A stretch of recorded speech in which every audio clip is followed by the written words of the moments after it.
नमस्कार दोस्तों, एक बार फिर से आप सभी का स्वागत है इन लाइव 24 समाचार में। हम हाजिर हैं देश दुनिया की ताज़ा तरीन खबरों के साथ। तो चलिए शुरुआत करते हैं। दिल्ली में बढ़ने लगे मुंबई से दोगुनी रफ्तार से केस। पहली बार एक ही दिन में आए 2100 से ज़्यादा मरीज। देश की राजधानी में कोरोना वायरस ने भयानक रफ्तार पकड़ ली है। शनिवार को यहां नए केसेस की संख्या ने पुराने सभी रिकॉर्ड्स तोड़ दिए। आधिकारिक आंकड़ों के मुताबिक शनिवार को दिल्ली में 2137 लोग पॉजिटिव टेस्ट हुए। इसी के साथ दिल्ली में कोविड-19 के मरीजों की संख्या बढ़कर 36,824 हो चुकी है। पिछले 15 दिन के आंकड़े देखें तो दिल्ली और चेन्नई से मुंबई में दुगनी रफ्तार से कोरोना के मामले सामने आए हैं। वहीं दिल्ली में अहमदाबाद से 3 गुना तेजी से मरीज बढ़ रहे हैं। देश के 4 महानगरों का अगर हम एनालिसिस करते हैं तो वहां हालत कितने खराब हैं। चारों को मिला दे तो देश के 44% कोरोना मरीज यहीं पर हैं। 11 जून तक देश में कोविड-19 से जितनी मौतें हुई उनमें से 43% इन्हीं 4 नगरों में हुई है।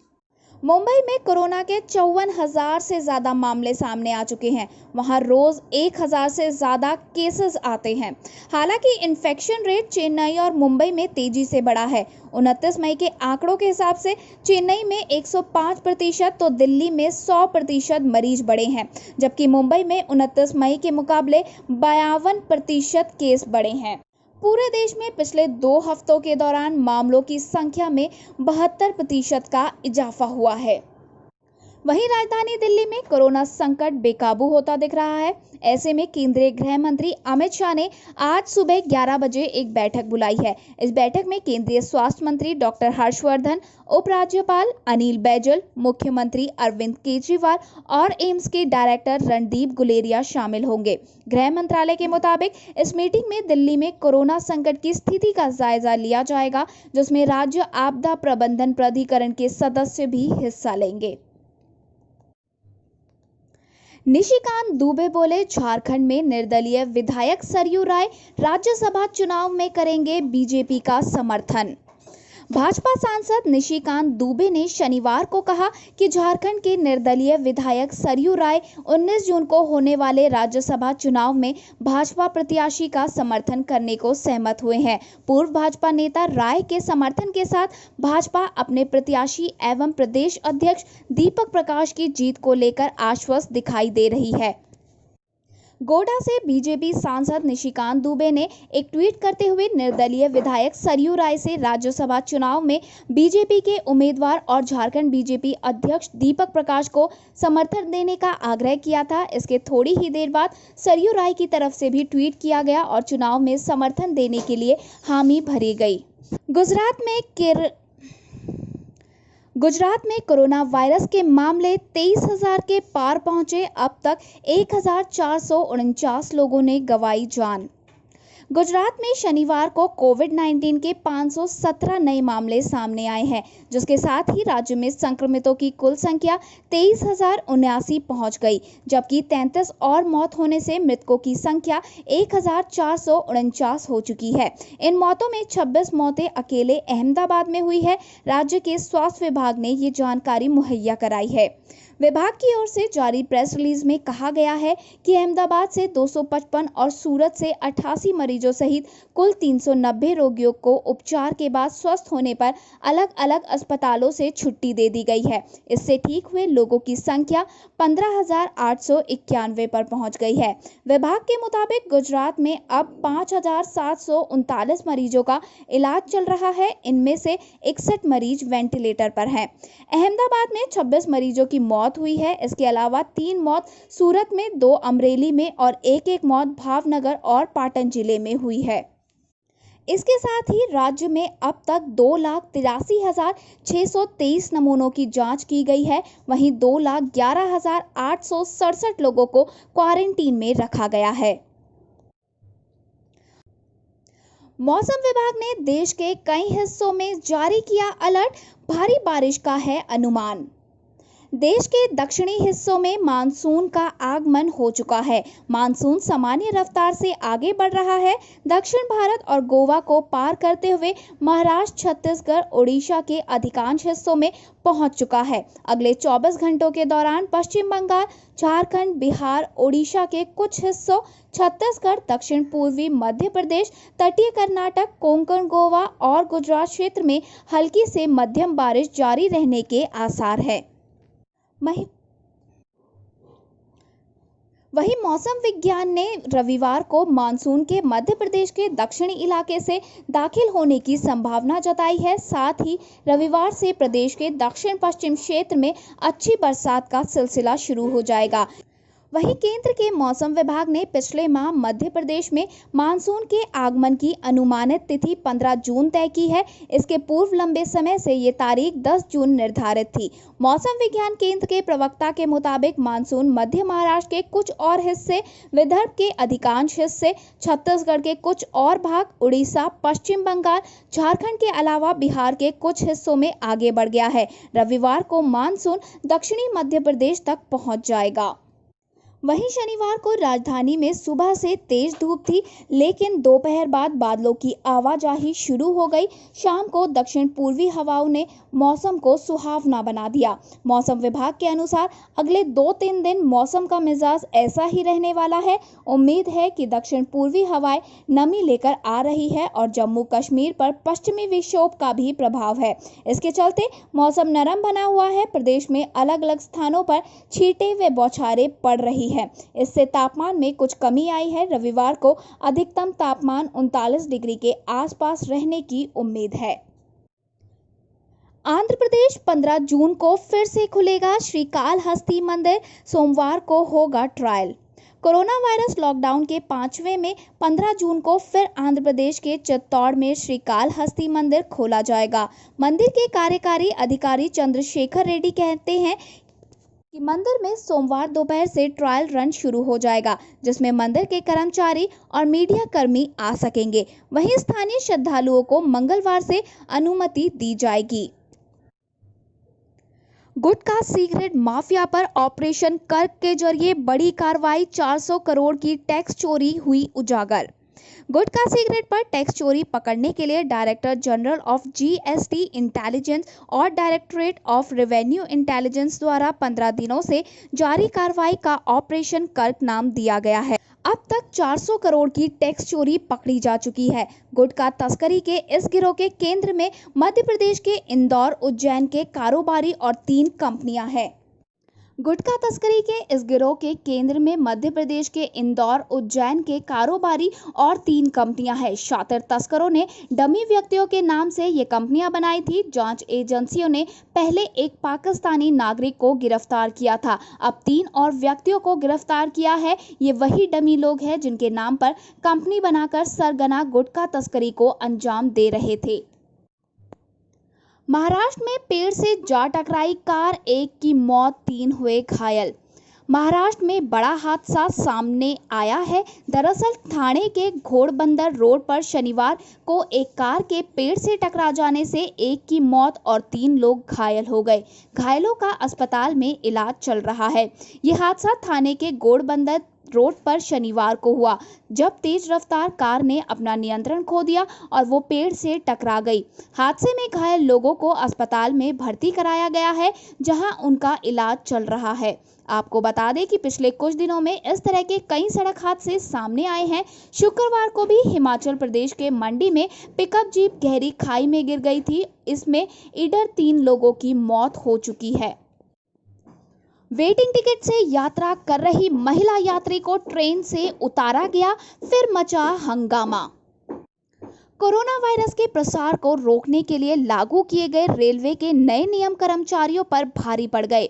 ट्रेन में वेटिंग टिकट पर मुंबई से यात्रा कर रही महिला को टीटी द्वारा मध्य प्रदेश के रतलाम में उतारने पर आक्रोशित महिला ने रेलवे की गलती बताकर स्टेशन पर हंगामा मचा दिया। बाद में महिला को आरपीएफ की महिला आरक्षक की निगरानी में वेटिंग रूम में ठहराया गया है। मुंबई में टिकट की जांच नहीं करने पर रेलवे की गलती बताते हुए महिला ने रेल मंत्री को ट्वीट की धमकी दी। हालांकि अधिकारियों ने संवेदनशीलता बरतते हुए दूसरे दिन इसी ट्रेन में टिकट बुक करवाते हुए वीआईपी कोटे से कंफर्म बर्थ देकर महिला को रवाना किया। इस दौरान महिला के लिए भोजन सहित अन्य इंतजाम भी किए गए। विशेषज्ञों ने आईसीएमआर पर उठाए सवाल, कहा कई हिस्सों में कोरोना का कम्युनिटी ट्रांसमिशन। कोरोना वायरस संक्रमण के मामलों में तेजी आने के बीच विशेषज्ञों ने कहा है कि देश के कई हिस्सों में कोविड-19 का सामुदायिक प्रसार हो चुका है। उन्होंने सामुदायिक प्रसार नहीं होने को लेकर सीरो सर्वेक्षण के नतीजों के आधार पर आईसीएमआर द्वारा किए गए दावों के लिए उसे आड़े हाथों ले लिया है।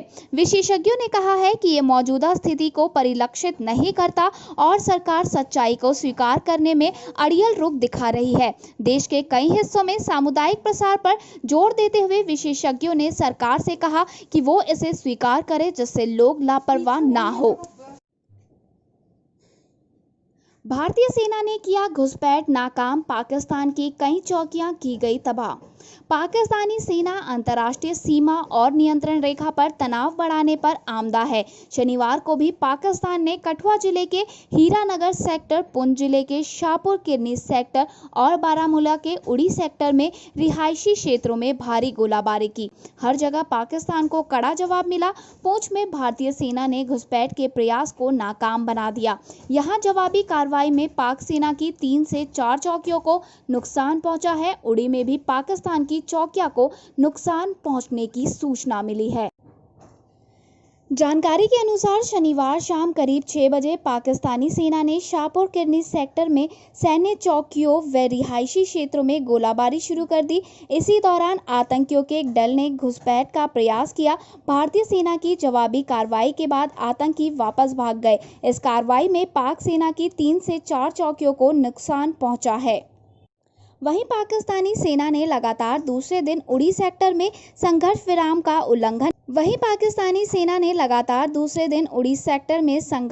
का उल्लंघन किया। ये गोलाबारी करीब 1 घंटे तक चली और सिर्फ कमलकोट तक सीमित रही। भारतीय जवानों ने भी जवाबी प्रहार करते हुए पाकिस्तानी ठिकानों को नुकसान पहुंचाया।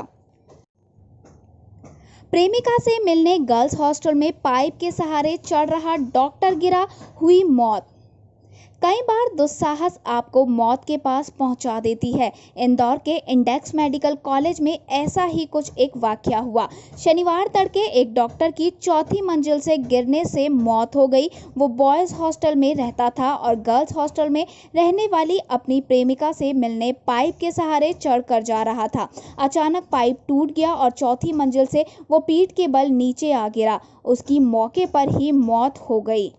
खुडेल थाना प्रभारी रुपेश दुबे के मुताबिक डॉक्टर की मौत की घटना शनिवार तड़के की है। हमलापुर मोहल्ला बैतुल निवासी 24 वर्षीय Ayush Rajeev Mishra index medical college में इंटर्नशिप कर रहा था। आयुष का इसी कॉलेज में पढ़ने वाली एक छात्रा से प्रेम प्रसंग चल रहा था। लॉकडाउन के कारण छात्रा घर चली गई थी। वो शुक्रवार को ही कॉलेज वापस लौटी थी। रात को दोनों ने फोन पर बातचीत की और आयुष ने कहा कि वो मिलने आ रहा है। छात्रा अहिल्या गर्ल्स हॉस्टल में रहती है, जबकि आयुष इंटर्न बॉयज हॉस्टल में। दोनों पास पास ही बने हुए हैं। देर रात आयुष छत पर पहुंचा और लोहे का पाइप पकड़कर गर्ल्स हॉस्टल की छत पर पहुंच गया, लेकिन वहां की सीढ़ियों पर ताला लगा होने से वो प्रेमिका के पास नहीं जा सका। इसके बाद वो वहां लगे प्लास्टिक के पाइप से परिसर में जाने की कोशिश करने लगा और जैसे ही पाइप पर चढ़ा वो टूट गया। आयुष करीब 60 फीट ऊंचाई से पीठ के बल नीचे गिरा। सिर में गहरी चोट लगने से उसकी मौत हो गई। बाद में पानी बहने की आवाज सुनकर महिला गार्ड घटनास्थल पर पहुंची तो कर्मचारियों को बुलाया और आयुष को निजी अस्पताल लेकर पहुंचे, लेकिन डॉक्टर ने उसे वहां मृत घोषित कर दिया। मुंबई में लोकल ट्रेनों के संचालन पर चर्चा शुरू। सीएम उद्धव पीएम मोदी से मांग सकते हैं अनुमति। कोरोना वायरस से लड़ने में जुटे हुए प्रथम पंक्ति के कर्मियों और सहायक कर्मचारियों को ड्यूटी पर सही समय पर पहुंचने में मदद करने के लिए जल्द ही मुंबई में लोकल ट्रेन को संचालित करने की मंजूरी मांगी जा सकती है। अगर लोकल ट्रेनों को संचालन की अनुमति मिलती है तो कोरोना योद्धाओं समेत शहर के निवासियों के लिए ये एक बड़ी सुविधा होगी।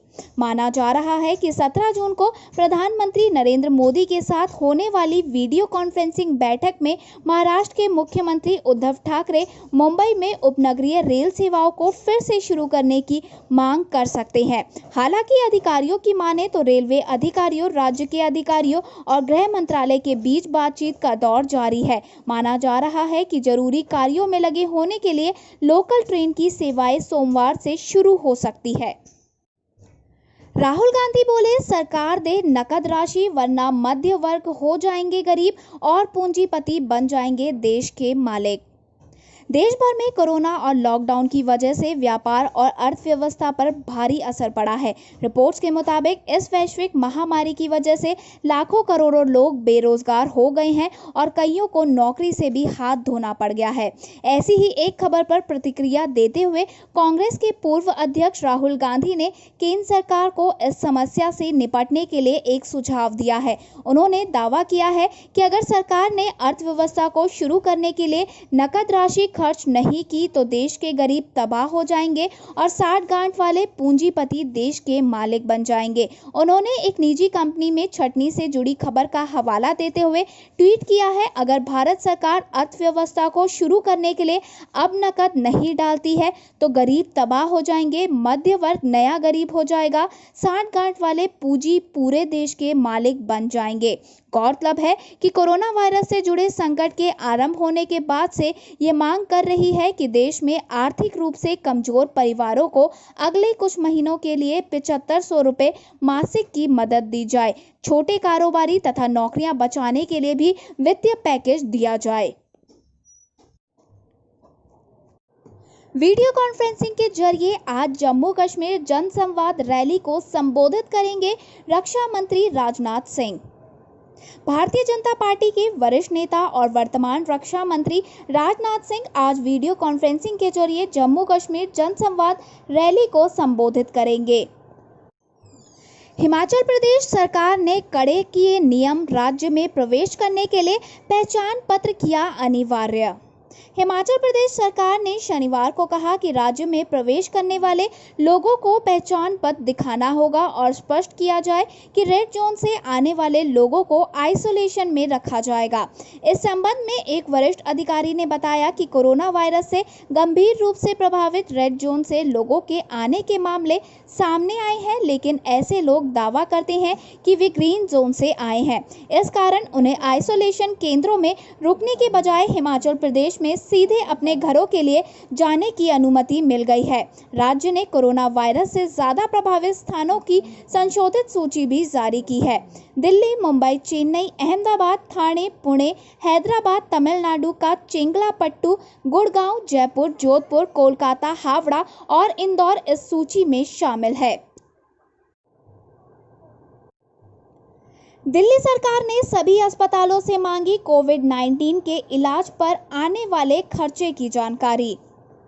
दिल्ली में कोरोना की रफ्तार जमने का नाम नहीं ले रही। संक्रमण को रोकने के लिए किए गए तमाम इंतजाम नाकाफी साबित हो रहे हैं। इस बीच सोशल मीडिया पर एक निजी अस्पताल में कोरोना वायरस संक्रमण के इलाज में अत्यधिक खर्च आने की चर्चा होने के बीच दिल्ली के स्वास्थ्य मंत्री सत्येंद्र जैन ने शनिवार को कहा कि उन्होंने सभी अस्पतालों से उनके टैरिफ की जानकारी मांगी है। साथ ही इसका अवलोकन करने के बाद कोई कदम उठाने के बारे में निर्णय लिया जाएगा। सरकारी नोटिस के मुताबिक 16 जून को होने वाली DDMA की बैठक में निजी अस्पतालों और एम्बुलेंस के शुल्क की अधिकतम सीमा तय किए जाने के साथ ही कोविड-19 टेस्ट की कीमत कम किए जाने को लेकर चर्चा की जाएगी। इस बैठक में मुख्यमंत्री अरविंद केजरीवाल और उपराज्यपाल अनिल बैजल भी मौजूद रहेंगे।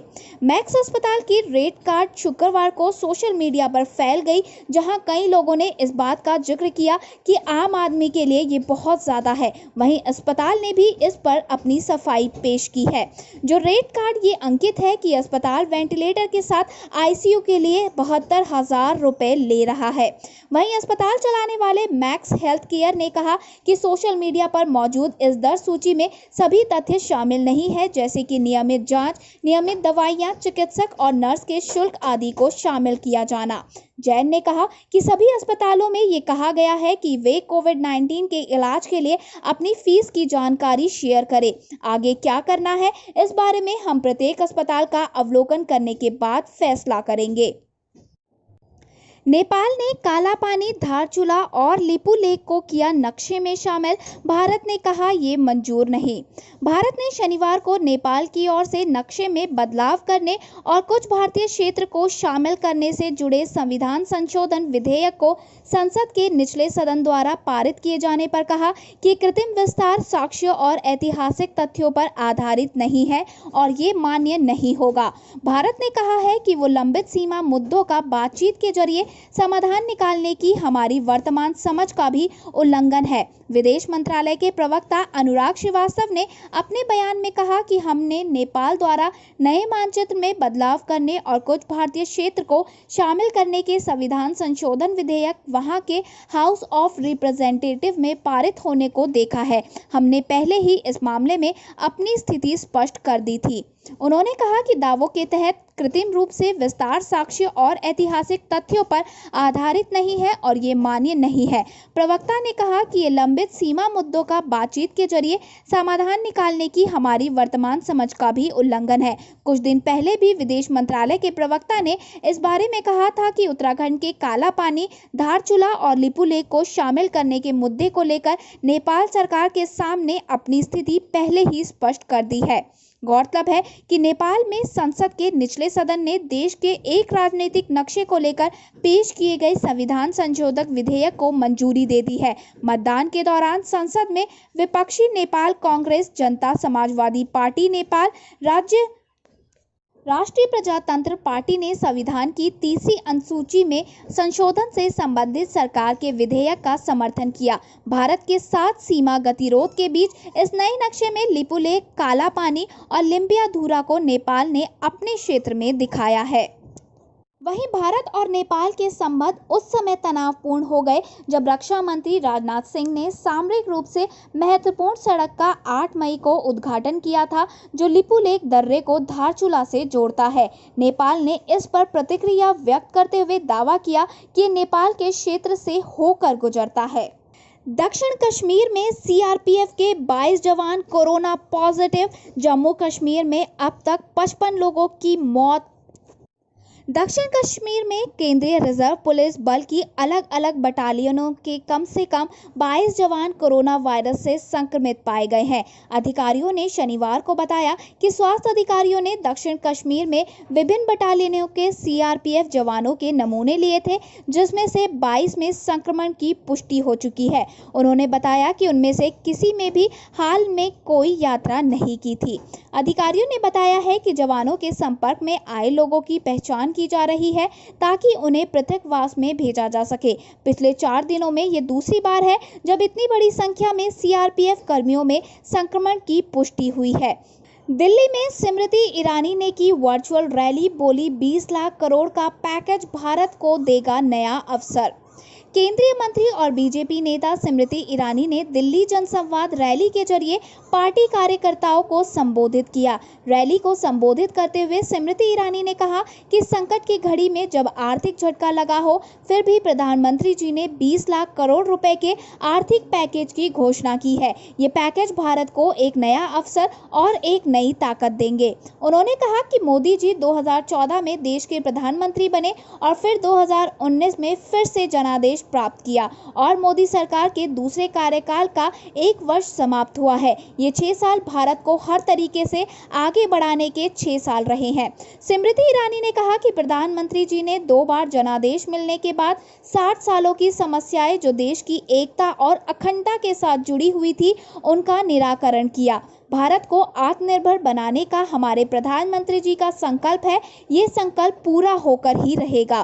केंद्रीय मंत्री ने कहा कि कोरोना संकट में कोई भूखा ना सोए, इसकी भी चिंता प्रधानमंत्री जी ने की। इसके लिए प्रधानमंत्री गरीब कल्याण योजना के अंतर्गत मुफ्त में राशन और गरीब परिवारों को मुफ्त में गैस सिलेंडर बांटे गए।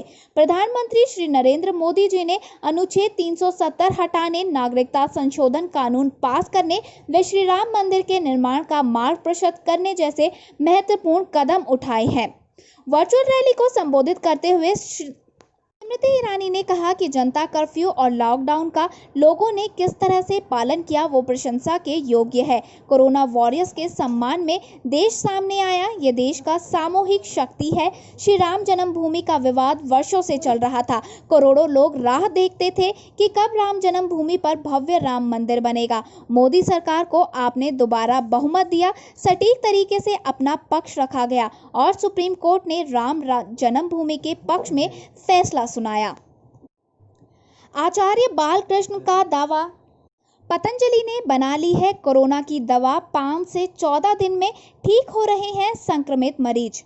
पूरी दुनिया इस समय वैश्विक महामारी कोरोना की चपेट में है। हर देश कोविड-19 की दवा बनाने में जुटे हुए हैं, हालांकि अभी तक इसमें कोई सफलता नहीं मिली।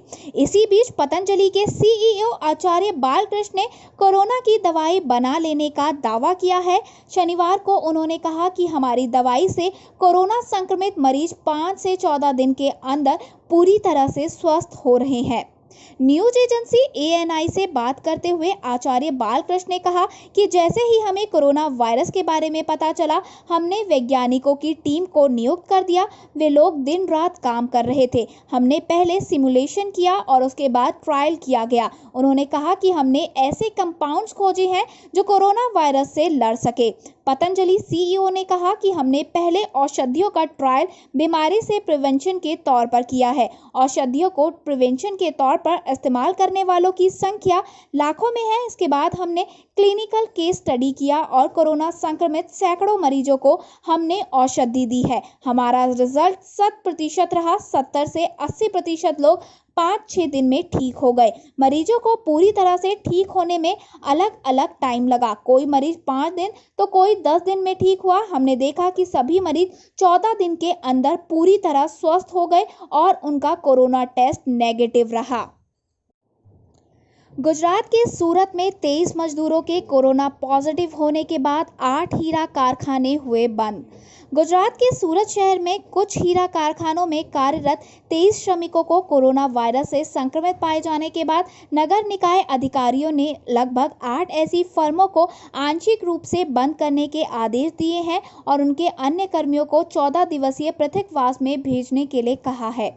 सूरत नगर निगम ने कहा कि कोरोना वायरस के प्रसार को रोकने के लिए उसने शहर के कतारगाम इलाके में स्थित इन 8 हीरा इकाइयों की कुछ मंजिलों और विभागों को बंद करने का आदेश दिया है। सूरत देश का सबसे बड़ा डायमंड हब है, जहां बड़े पैमाने पर हीरे काटने और उसे चमकाने व तराशने का काम किया जाता है। इसके साथ ये भी कहा गया है कि जिन इकाइयों में सामाजिक दूरी बनाने के मानदंड का पालन नहीं किया जाएगा, उन पर 10,000 रुपये का जुर्माना लगाया जाएगा। SMC ने कहा कि वो हीरे की इकाइयों की जांच करना जारी रखेगा कि वायरस के प्रसार को रोकने के लिए वहां सामाजिक दूरी बनाने जैसे मानदंडों का पालन और मास्क तथा सैनिटाइजर का उपयोग किया जा रहा है या नहीं। जयम ऑटोमोटिव्स के 50% शेयर खरीदे, खत्म हुआ JTSV जॉइंट वेंचर। भारत की सबसे बड़ी स्वदेशी वाहन निर्माता कंपनी टाटा मोटर्स अपने एक जॉइंट वेंचर को पूरी तरह से खरीद लिया है। टाटा मोटर्स ने जयम ऑटोमोटिव्स के साथ अपने जॉइंट वेंचर JTSV में बेची हुई 50% हिस्सेदारी भी खरीद ली है। इसके साथ ही JTSV अब पूरी तरह से टाटा मोटर्स की सब्सिडियरी बन गई है। car&bikes.com की रिपोर्ट के मुताबिक टाटा मोटर्स और जयम ऑटोमोटिव्स ने एक joint venture JT special vehicle private limited शुरू किया था। ये वेंचर 50-50 पार्टनरशिप पर आधारित था। टाटा ने इसमें जयम के 50% शेयर भी खरीद लिए और ये वेंचर खत्म हो गया है। 2017 में शुरू हुए जॉइंट वेंचर का उद्देश्य टाटा की गाड़ियों के हाई परफॉर्मेंस वर्जन तैयार करना था। ये गाड़ियां जेटीपी ब्रांड के तहत बिक रही थी। इस ब्रांड के तहत टाटा की प्रीमियम हैचबैक टाइको जेटीपी और टाइगर जेटीपी लॉन्च की गई थी। जेटीएसवी के तहत इन दोनों गाड़ियों में लुक्स पर कुछ बदलाव किया गया था ताकि ये दोनों गाड़ियां स्पोर्टी लगे। साथ ही दोनों कार की परफॉर्मेंस भी इन दोनों गाड़ियों के स्टैंडर्ड वेरिएंट के मुकाबले बेहतर थी। रिपोर्ट्स के मुताबिक बीते कुछ महीनों में व्यापार में चल रही सुस्ती और उसके बाद कोरोना वायरस महामारी के चलते हुए लॉकडाउन ने इस इंडस्ट्री को बुरी तरह प्रभावित किया है। इसके कारण ही टाटा और जेएम ऑटोमोटिव्स ने अपने जॉइंट वेंचर को बंद करने का फैसला लिया है। रिलायंस के जियो प्लेटफॉर्म्स में नौवां बड़ा निवेश, 1 लाख करोड़ रुपए के पार पहुंचा टोटल इन्वेस्टमेंट। वैश्विक वैकल्पिक परिसंपत्ति कंपनी टीजीपी ने रिलायंस इंडस्ट्रीज की डिजिटल इकाई जियो प्लेटफॉर्म में 0.93% हिस्सेदारी के लिए 4,546.80 करोड़ रुपए का निवेश किया है। ये पिछले 8 सप्ताह में जियो में नौवां निवेश है। इसके साथ ही 49 दिनों के भीतर जियो में सम्मिलित निवेश 1 लाख करोड़ रुपए के पार पहुंच गया है।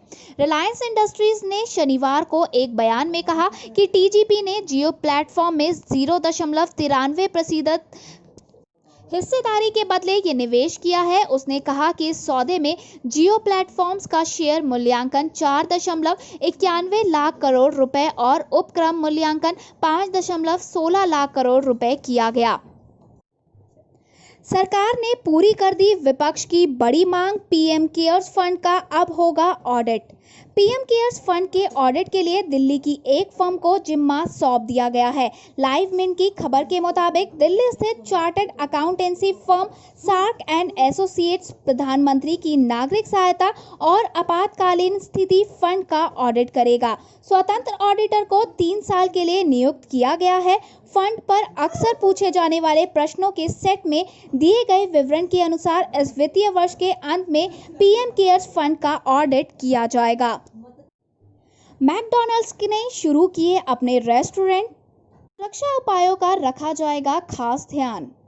रेस्टोरेंट को खोलने की अनुमति के बाद मैकडॉनल्ड्स ने उत्तर और पूर्वी भारत में अपने आउटलेट्स का परिचालन शुरू कर दिया है। मैकडॉनल्ड्स ने शनिवार को जारी बयान में कहा कि कंपनी के रेस्टोरेंट में आने वाले ग्राहकों को पूरी तरह सुरक्षित और आरामदायक बैठने का माहौल मिलेगा। कंपनी ने कहा है कि उसने ग्राहकों तथा अपने कर्मचारियों की सुरक्षा के लिए 50 से अधिक प्रक्रियाओं में बदलाव किया है। कंपनी ने कहा कि उसके रेस्टोरेंट में कर्मचारियों की थर्मल स्क्रीनिंग की जा रही है। कर्मचारियों के लिए मास्क और दस्ताने पहनना अनिवार्य है। इसके अलावा कर्मचारी बार-बार हाथ धोते हैं और हैंड सैनिटाइजर का इस्तेमाल करते हैं। इसके अलावा रेस्टोरेंट में आने वाले ग्राहकों का तापमान भी चेक किया जाएगा। सभी ग्राहकों को हैंड सैनिटाइजर उपलब्ध कराया जा रहा है। उत्तर और पूर्वी भारत में Connaught plaza restaurant limited McDonald's के रेस्टोरेंट का परिचालन करती है।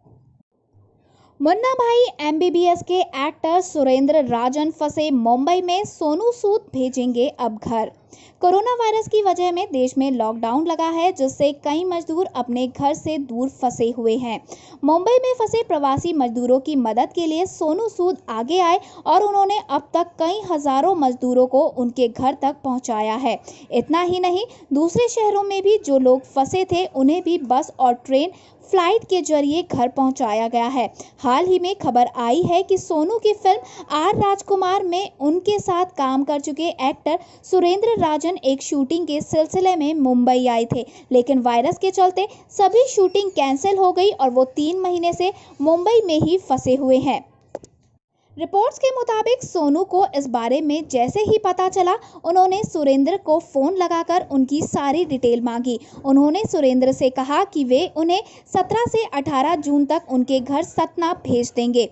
सुरेंद्र ने इस बारे में कहा कि सोनू सूद बहुत अच्छा काम कर रहे हैं। जब तक किसी के अंदर से लोगों की मदद करने की जबरदस्त इच्छा शक्ति नहीं होगी, तब तक वो ये सब काम नहीं कर सकता। सोनू सूद जैसे लोग दुनिया में कम होते हैं। आपको बता बता दें कि सुरेंद्र ने फिल्म मुन्ना भाई MBBS में सफाई कर्मचारी का किरदार निभाया था, जिसे संजय दत्त ने जादू की झप्पी दी थी। सुरेंद्र के पास काफी समय से काम नहीं था और इसी वजह से उनकी आर्थिक स्थिति अच्छी नहीं है। सुरेंद्र ने ये सभी बताया कि कई जूनियर आर्टिस्ट की पेमेंट भी रुकी हुई है। श्वेता तिवारी के बाद पति अभिनव कोहली ने एक्ट्रेस की बेटी पलक को किया टारगेट, सोशल मीडिया पर किया पोस्ट। श्वेता तिवारी ने पिछले साल अपने पति अभिनव कोहली के साथ अनबन का खुलासा किया था। उन्होंने बताया था कि उनकी और अभिनव के बीच कुछ ठीक नहीं चल रहा। इसके बाद ये मैटर शांत था, लेकिन हाल ही में अभिनव ने श्वेता और उनके को स्टार का एक वीडियो शेयर किया, जिस पर कई लोगों ने उन्हें खूब लताड़ लगाई। इसके बाद अभिनव ने एक इंटरव्यू में कहा कि वो और श्वेता अलग नहीं हुए हैं और दोनों अभी साथ रहते हैं। अब अभिनव एक के बाद एक सोशल मीडिया पर पोस्ट शेयर कर रहे हैं। इससे पहले अभिनव ने श्वेता को लेकर पोस्ट किया था कि श्वेता उनके खिलाफ कोई शिकायत दर्ज नहीं कराई, और अब उन्होंने श्वेता की बेटी पलक तिवारी को लेकर पोस्ट किया है। अभिनव ने पलक के उस पोस्ट को शेयर किया है जो पलक ने साल 2019 में अभिनव को लेकर किया था। अभिनव ने पलक के पोस्ट का स्क्रीनशॉट शेयर करते हुए लिखा, लव, तुमने इंस्टाग्राम में अपने इस पोस्ट को क्यों हटाया। बाहुबली की शिवगामी राम्या कृष्णन की कार से जब्त हुई 96 शराब की बोतलें चेन्नई आ रही थी actress. Famous south Indian actress और बाहुबली में शिवगामी का किरदार निभाकर फेमस हुई एक्ट्रेस राम्या कृष्णन मुश्किल के दौर से गुजर रही है। दरअसल गुरुवार को राम्या कृष्णन की SUV कार से 96 शराब की बोतलें जब्त की गई है। शराब की बोतलें जब्त किए जाने के बाद पुलिस ने राम्या के ड्राइवर सेल्सवा कुमार को गिरफ्तार कर लिया है। बताया जा रहा है कि पुलिस की जांच के दौरान एक्ट्रेस भी कार में ही मौजूद थी। वहीं मिली जानकारी के अनुसार पुलिस अधिकारी महाबलीपुरम की ओर से आ रही गाड़ियों को चेक कर रहे थे और उस वक्त पुलिस मुतुकाडु चेक पोस्ट पर राम्या की टोयोटा इनोवा कार को रोक लिया। जब पुलिस ने उनकी गाड़ी की जांच करने के लिए कहा तो राम्या कृष्णन चुपचाप इसके लिए तैयार हो गई थी। जांच के दौरान उन्हें लगभग 96 बोतल शराब की मिली, जिसमें से 8 बोतलें हार्ड शराब थी। अधिकारियों ने बोतलों को जब्त कर लिया है क्योंकि ये लॉकडाउन के नियमों के खिलाफ है। आपको बता दें कि लॉकडाउन के बाद से अभी तक चेन्नई में शराब बेचने पर रोक है और तमिलनाडु के अन्य जिलों में शराब बिक्री को मंजूरी दे दी गई है। अब बताया जा रहा है कि पुलिस ने राम्या के ड्राइवर को जमानत पर रिहा कर दिया है। हालांकि इस मामले पर राम्या की तरफ से कोई स्टेटमेंट जारी नहीं किया गया। इस सप्ताह की शुरुआत में कई लोग पड़ोसी जिलों से शराब लाते हुए पकड़े गए थे। व्हाट्सएप का आया नया फीचर, एक साथ 4 डिवाइसेस कर सकते हैं आप कनेक्ट। फेसबुक की स्वामित्व वाले माइक्रो ब्लॉगिंग ऐप व्हाट्सएप के लिए जल्द ही multi device feature roll out किया जा सकता है। इस नए फीचर के रोल आउट होने के बाद यूजर एक ही व्हाट्सएप अकाउंट को एक साथ 4 डिवाइसेस में कनेक्ट कर सकेंगे। व्हाट्सएप की डिजाइनर टीम काफी समय से इस फीचर पर काम कर रही है। व्हाट्सएप फिलहाल इस फीचर की बीटा टेस्टिंग कर रहा है। पिछले कुछ समय से व्हाट्सएप के मल्टी डिवाइस फीचर को लेकर खबरें सामने आ रही है। व्हाट्सएप के इस मल्टी डिवाइस फीचर के बारे में जानकारी एक बीटा वर्जन के स्क्रीनशॉट के जरिए सामने आई है। WA बीटा इन्फो द्वारा शेयर किए गए एक स्क्रीनशॉट से इस बात का खुलासा किया गया है। WA बीटा इन्फो ने अपने ट्वीट में लिखा है, एक ही व्हाट्सएप अकाउंट को एक साथ 4 डिवाइसेस में इस्तेमाल किया जा सकता है। फिलहाल ये फीचर अंडर डेवलपमेंट है, लेकिन शानदार है। शेयर किए गए स्क्रीनशॉट में ऐप को डिवाइस के डाटा को सिंक करने के लिए वाईफाई कनेक्टिविटी का इस्तेमाल करना पड़ता है। फिलहाल यूजर अपने व्हाट्सएप अकाउंट को केवल एक ही डिवाइस में इस्तेमाल कर सकते हैं। जैसे ही यूजर अपने व्हाट्सएप अकाउंट को दूसरे डिवाइस में लॉगिन करते हैं, पहले डिवाइस से अकाउंट अपने आप लॉग आउट हो जाता है। हालांकि यूजर व्हाट्सएप वेब के जरिए एक ही अकाउंट को मोबाइल या टैब के साथ साथ PC या लैपटॉप में भी इस्तेमाल कर सकते हैं। खुशखबरी, एप्पल वॉच अब भारत में वोडाफोन eSIM को भी करेगा सपोर्ट। टेलीकॉम कंपनी वोडाफोन ने भारत में ई सिम पर आधारित सेल्युलर सर्विस की शुरुआत कर दी है। इस सर्विस के शुरू हो जाने से एप्पल वॉच यूजर्स अब वोडाफोन ई सिम के जरिए मोबाइल नेटवर्क के जरिए कनेक्ट हो सकेंगे। पहले ई सिम की सर्विस केवल एयरटेल और रिलायंस जियो ही ऑफर कर रहे थे। टेलीकॉम ऑपरेटर ने एक स्टेटमेंट जारी करते हुए कहा कि वोडाफोन पोस्टपेड प्लान को यूजर्स अपने एप्पल वॉच के साथ शेयर कर सकते हैं। इसका मतलब है कि आप वोडाफोन के नेटवर्क के जरिए एप्पल वॉच का इस्तेमाल वॉइस कॉलिंग और डाटा इस्तेमाल के लिए कर सकेंगे। राष्ट्रपति ट्रंप के पोस्ट पर कार्रवाई न करने की आलोचना करने वाले कर्मचारी को फेसबुक ने निकाला। सोशल नेटवर्किंग प्लेटफॉर्म फेसबुक ने अमेरिका में अश्वेत समुदाय की ओर से चल रहे विरोध प्रदर्शन को लेकर कंपनी में हुए विवाद के बाद अपने एक कर्मचारी को निकाल दिया है। आरोप है कि निकाले गए कर्मचारी Brendan Dial black lives matter पर समर्थन को लेकर अपने ही एक सहकर्मी के खिलाफ ट्वीट किया था, जिसके बाद कंपनी ने ये कार्रवाई की और डायल ने राष्ट्रपति डोनाल्ड ट्रंप के एक विवादित पोस्ट पर कार्रवाई न करने के कंपनी के फैसले का भी विरोध किया था। डायल ने खुद ट्वीट पर फेसबुक द्वारा उनको निकाले जाने की जानकारी दी। उन्होंने अपने ट्वीट में आरोप लगाया कि कंपनी ने उन्हें सफाई पेश करने का मौका भी नहीं दिया और सीधे निकाल दिया। रिपोर्ट्स के मुताबिक फेसबुक ने डायल को निकाले जाने की पुष्टि की, लेकिन मामले पर कोई टिप्पणी नहीं की है। डायल फेसबुक में इंटरफेस इंजीनियर के तौर पर काम कर रहे थे। जानकारी के मुताबिक डायल ने कंपनी के एक कर्मचारी की ओर से तैयार किए जा रहे डेवलपर डॉक्यूमेंट में आंदोलन के समर्थन में बयान शामिल करने को कहा था, जिससे उनके सहकर्मी ने इनकार कर दिया था। इसके बाद डायल ने ट्विटर पर लिखा था कि जानबूझकर कोई बयान न देना भी राजनीति है। कोहली पर कुमार संगकारा का बड़ा बयान, कहा ब्रैडमैन के बाद दूसरे सबसे महान खिलाड़ी बन सकते हैं विराट। श्रीलंका के पूर्व कप्तान व दुनिया के महान खिलाड़ियों में से एक कुमार संगकारा ने शनिवार को कहा कि भारतीय कप्तान विराट कोहली के पास महान खिलाड़ी सर डॉन ब्रैडमैन के बराबर पहुंचने का मौका है। मैरीलेबोन क्रिकेट क्लब के अध्यक्ष संगकारा ने कोहली की फिटनेस और खेल के प्रति उनके जुनून की भी काफी तारीफ की। संगकारा ने द आर के शो में कहा, कोहली की फिटनेस कमाल की है। मैंने खेल के प्रति उनके जुनून को करीब से देखा है। सबसे अच्छा ये है कि वो मैदान पर अभी अपना सर्वश्रेष्ठ दे सकते हैं। कोहली के पास डॉन ब्रैडमैन के बाद दूसरा सबसे महान खिलाड़ी बनने का मौका है। शाहिद अफरीदी के कोरोना पॉजिटिव होने पर गौतम गंभीर बोले, उनके अच्छे स्वास्थ्य के लिए दुआ करूंगा। शनिवार को पाकिस्तान के पूर्व कप्तान व स्टार ऑलराउंडर रहे शाहिद अफरीदी ने ट्विटर पर खुद के कोरोना पॉजिटिव होने की जानकारी दी थी। अब अफरीदी के संक्रमित होने पर पूर्व भारतीय क्रिकेटर व वर्तमान बीजेपी सांसद गौतम गंभीर का बयान आया है। गंभीर ने कहा कि अफरीदी के साथ भले ही उनके राजनीतिक मतभेद हो सकते हैं, लेकिन वो नहीं चाहते कि दुनिया में किसी को भी कोविड-19 हो। उन्होंने कहा कि दुनिया में किसी को भी इस वायरस से संक्रमित नहीं होना चाहिए। अफरीदी के साथ भले ही मेरे राजनीतिक मतभेद हैं, लेकिन मैं फिर भी उनके अच्छे स्वास्थ्य की कामना करता हूं। गंभीर ने आगे कहा, पाकिस्तान ने भारत की मदद करने की पेशकश की, लेकिन उन्हें पहले अपने देश के लोगों की मदद करनी चाहिए। उन्होंने हमें मदद की पेशकश की, इसके लिए मैं उनका आभारी हूं, लेकिन उन्हें पहले सीमा पर आतंकवाद खत्म करने की जरूरत है। पेनल्टी को गोल में बदलने से चूके रोनाल्डो, सोशल मीडिया पर जमकर हुए ट्रोल। कोविड-19 महामारी के चलते मार्च के बाद खेल जगत के तमाम बड़े इवेंट्स स्थगित या रद्द करने पड़े। कोविड-19 महामारी के बीच फुटबॉल की वापसी हो चुकी है। वहीं कोपा इटालिया कप के एक मैच के दौरान क्रिस्टियानो रोनाल्डो ने ऐसा कुछ कर दिया कि सोशल मीडिया पर उन्हें जमकर ट्रोल किया जा रहा है। जुवेंटस और एसी मिलान के बीच मैच के दौरान रोनाल्डो एक पेनल्टी की गोल में तब्दील करने से चूक गए।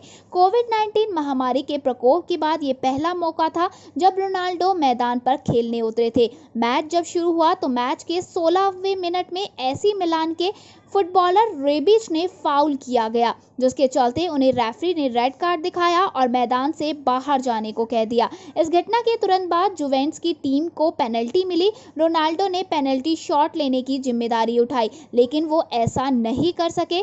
सबको उम्मीद थी कि रोनाल्डो इस पेनल्टी को आसानी से गोल में बदल देंगे। रोनाल्डो इस बार उम्मीद पर खरे नहीं उतर सके। मैच के दौरान रोनाल्डो अपनी लय में नजर नहीं आए। इसी में और जुवेंटस के बीच ये मैच 0-0 से ड्रॉ रहा। बता दें कि फर्स्ट लेग में 1-1 से मुकाबला ड्रॉ रहा था, लेकिन ज़्यादा गोल करने के चलते जुवेंटस फाइनल में जगह बना पाने में सफल रहा। कुछ ऐसे ट्वीट पर ट्रोल हो रहे हैं डोनाल्ड। गोमती पर 4 साल का बैन, एशियाई चैंपियनशिप गोल्ड मेडल भी छीना। गोमती मारीमुथु पर 4 साल का बैन लगा दिया गया है। उनके साथ ही 2019 एशियाई चैंपियनशिप में जीता गया गोल्ड मेडल भी छीन लिया गया है। एथलेटिक्स इंटीग्रिटी यूनिटी ने की जानकारी शेयर की। EIU ने कहा है कि 31 साल की भारतीय धावक को मई 2023 तक बैन किया गया है और पिछले 2 महीने की समय सीमा में सभी रेसों में अयोग्य घोषित कर दिया गया है।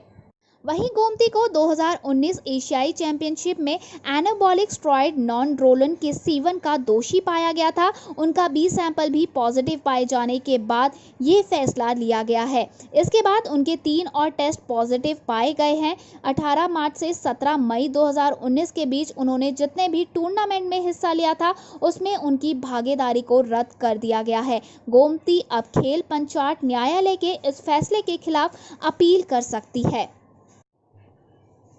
अब खबरें विदेश से। विवादित नक्शे को नेपाली संसद की मंजूरी पर मनीषा कोइराला ने जताई खुशी। प्रदर्शन कर रहे युवाओं को दी नसीहत। लिपुलेख, कालापानी और लिम्पियाधुरा को नेपाली क्षेत्र में दिखाते हुए बने विवादित नक्शे को शनिवार को नेपाली संसद की मंजूरी मिल गई। इस बीच बॉलीवुड अभिनेत्री मनीषा कोइराला नेपाली संसद के इस कदम पर खुशी जताते और कोविड-19 की रोकथाम में बंदइत जामी को लेकर देश भर में चल रहे प्रदर्शनों पर नेपाली युवाओं को नसीहत देते हुए नजर आई। उन्होंने ट्वीट के जरिए युवाओं से आज के दिन एकजुटता दिखाने और प्रदर्शनों को टाल देने की अपील भी की। मनीषा ने लिखा कि मुझे युवाओं पर गर्व, लेकिन आज का दिन एकजुटता दिखाने का है।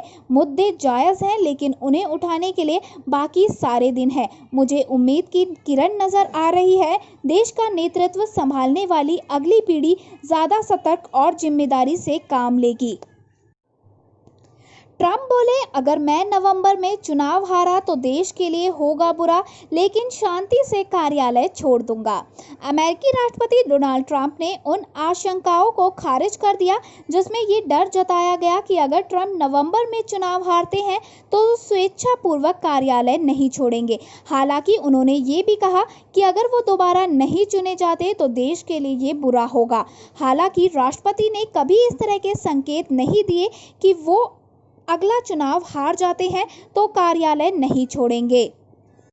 एक इंटरव्यू में अमेरिकी राष्ट्रपति ने कहा कि निश्चित तौर पर अगर मैं नहीं जीतता तो नहीं जीतता। जब उनसे पूछा गया कि अगर वो नवंबर में होने वाले चुनाव हार गए तो उन्होंने कहा, आप जाइए, कोई अन्य काम करिए। साथ ही ट्रंप ने कहा, अगर मैं चुनाव हारता हूं तो मुझे लगता है कि हमारे देश के लिए बहुत ही बुरी बात होगी। आने वाले राष्ट्रपति चुनाव में रिपब्लिकन पार्टी के ट्रंप का मुकाबला डेमोक्रेटिक पार्टी के संभावित उम्मीदवार और पूर्व उपराष्ट्रपति जो बाइडेन से हो सकता है। ट्रंप का 3 साल का कार्यकाल शांतिपूर्ण और समृद्धि भरा रहा, लेकिन हाल ही में कोरोना वायरस महामारी के कारण 1 लाख लोगों की मौत होने और अर्थव्यवस्था को हुए नुकसान के कारण 4 करोड़ लोगों के बेरोजगार होने के साथ ही अफ्रीकी अमेरिकी मूल के काले व्यक्ति जॉर्ज फ्लॉयड की पुलिस हिरासत में मौत के बाद सामाजिक उथल-पुथल के चलते उनकी कुर्सी खतरे में पड़ सकती है।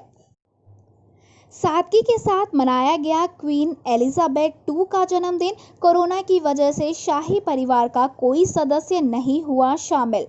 इस साल क्वीन एलिजाबेथ II का जन्मदिन बेहद सादगी से मनाया गया। कोरोना की वजह से शाही परिवार का कोई सदस्य जन्मदिन में शामिल नहीं हो सका। एक स्टडी में ये सामने आया कि हवा के जरिए कोविड-19 का प्रसार हो सकता है महामारी का प्रमुख जरिया। कोरोना वायरस का हवा के जरिए होने वाला प्रसार अत्यधिक संक्रामक और इस बीमारी के फैलने का प्रमुख जरिया हो सकता है। एक स्टडी में दुनिया भर में इस महामारी के 3 प्रमुख केंद्रों में वायरस के प्रकोप का आकलन किया गया है। रसायन विज्ञान में 1995 को नोबेल पुरस्कार जीतने वाले मारियो जे मोलिना समेत वैज्ञानिकों ने महामारी के 3 केंद्रों चीन के वुहान, अमेरिका में न्यूयॉर्क शहर और इटली में इस संक्रमण की प्रवृत्ति और नियंत्रण के कदमों का आकलन करके कोविड-19 के फैलने के मार्गों का आकलन किया है। शोधकर्ताओं ने चिंता जताई कि विश्व स्वास्थ्य संगठन लंबे समय से केवल संपर्क में आने से होने वाले संक्रमण को रोकने पर जोर देता रहा है और कोरोना वायरस के हवा के जरिए फैलने के तथ्य को नजरअंदाज करता रहा है। इस स्टडी के आधार पर उन्होंने कहा कि हवा से होने वाले प्रसार अत्यधिक संक्रामक है और इस बीमारी के प्रसार का प्रमुख जरिया है। उन्होंने कहा, सामान्य तौर पर नाक से सांस लेने से विषाणु वाले एरोसोल सांस लेने के जरिए शरीर में प्रवेश कर सकते हैं।